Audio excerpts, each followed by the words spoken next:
Hello दोस्तों, नमस्कार। कैसे हो आप सभी लोग हमारे यूट्यूब चैनल पर। दोस्तों आज हम आप सभी के लिए बहुत ही बेहतरीन वीडियो बनाए हैं जो कि आप लोगों के हिंदी के पेपर में हर वर्ष पूछा जाता है। दोस्तों पर्यावरण प्रदूषण पर निबंध हम आज आपको बताने वाले हैं जो कि बहुत ही शानदार है। ये आपका समझ लीजिए कि बहुत ही वेरी इम्पोर्टेंट है दोस्तों। इसे आप लोग नज़रअंदाज बिल्कुल नहीं कीजिएगा क्योंकि ये आपके पेपर में हर वर्ष पूछा जाता है। इसके पहले भी दोस्तों हम आपको 2 निबंध बता चुके हैं जो कि वो भी बहुत इम्पोर्टेंट हैं। हमारे चैनल पर जा कर के देख लीजिएगा दोस्तों। और यदि अब आप हमारे चैनल पर नए हैं तो प्लीज़ हमारे चैनल को सब्सक्राइब करें और वीडियो को लास्ट तक ज़रूर देखें। आइए दोस्तों, नज़रअंदाज बिल्कुल नहीं कीजिएगा।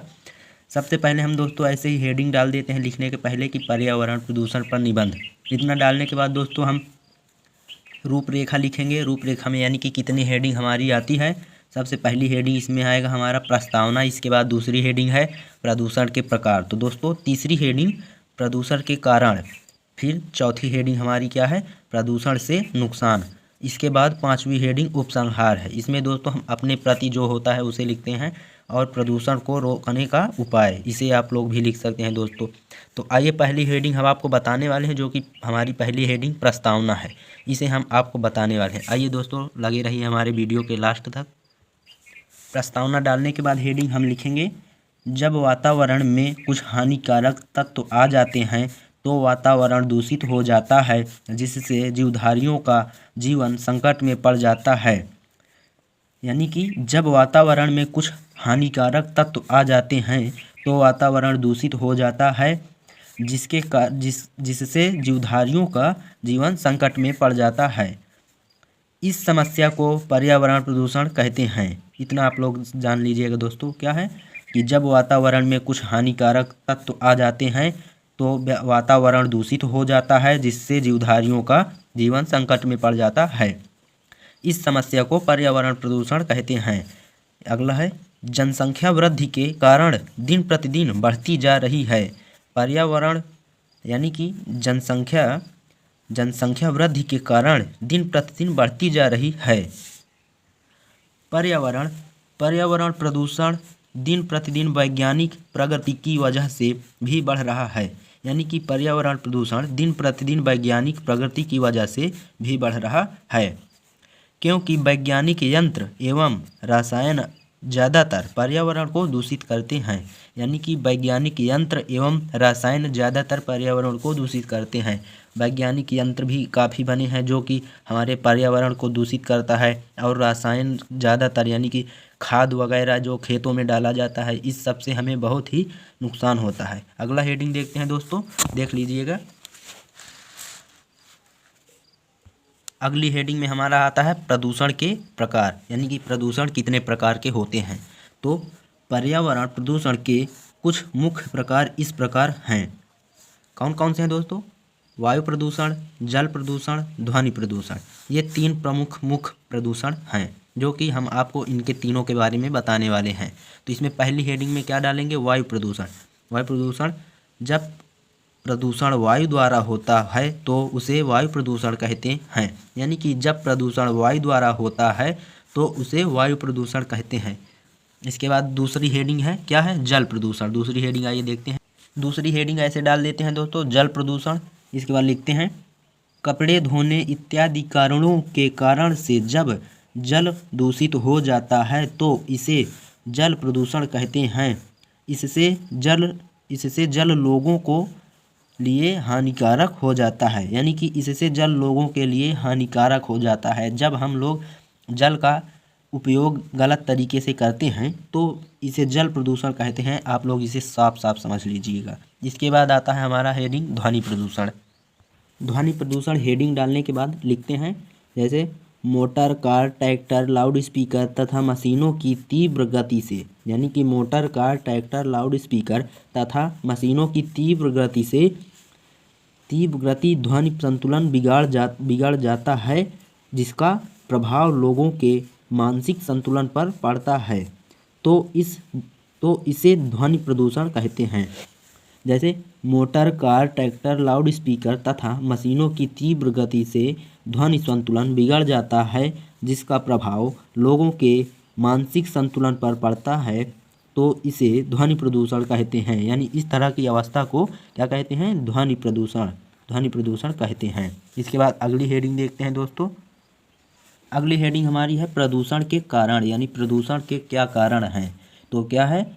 प्रदूषण के कई कारण हो सकते हैं जिनमें से कुछ ये हैं, जैसे कि घरेलू कचरा जल में बहाना या फेंकना प्रदूषण का कारण बनता है। यानी कि घरेलू कचरा को जब हम लोग बाहर फेंक देते हैं और जल में फेंक देते हैं तो ये जो है प्रदूषण का कारण बनता है। वाहित मल भी प्रदूषण का कारण है। कृषि में कीटनाशक और उर्वरकों का अत्यंत इस्तेमाल मिट्टी और जल प्रदूषण का कारण बनता है। यानी कि कृषि में उर्वरकों का अत्यंत इस्तेमाल मिट्टी और जल प्रदूषण का कारण बनता है। दोस्तों, हम लोग जब खेतों में कोई भी दवा, उर्वरक, खाद ऐसे कुछ भी डालते हैं तो ये सब जो है प्रदूषण का कारण बनता है।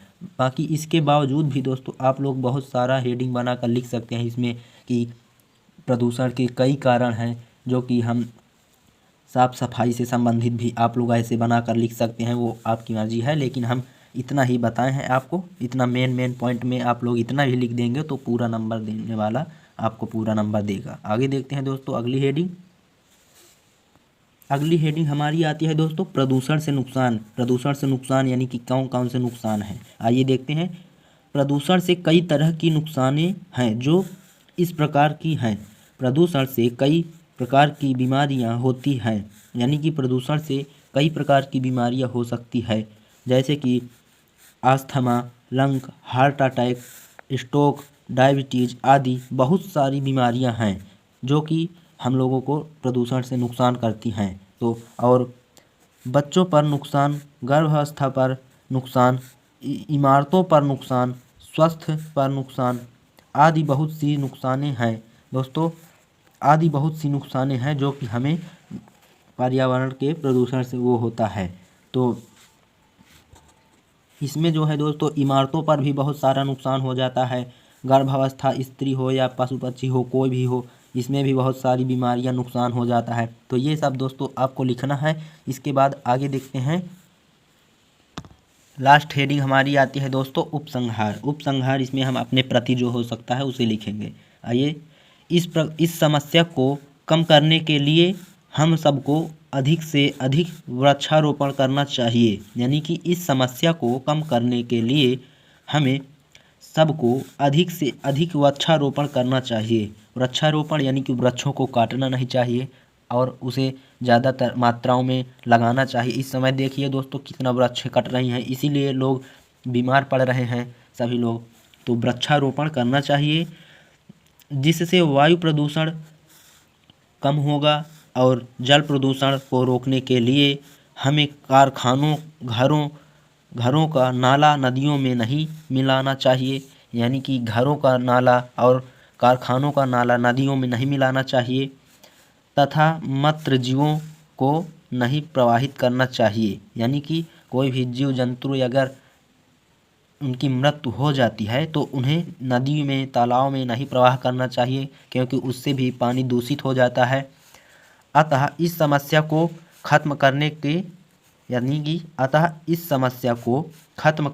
के लिए हम सभी को सामूहिक प्रयत्न करना चाहिए। यानी कि इस समस्या को खत्म करने के लिए हम सभी लोगों को सामूहिक प्रयत्न करना चाहिए।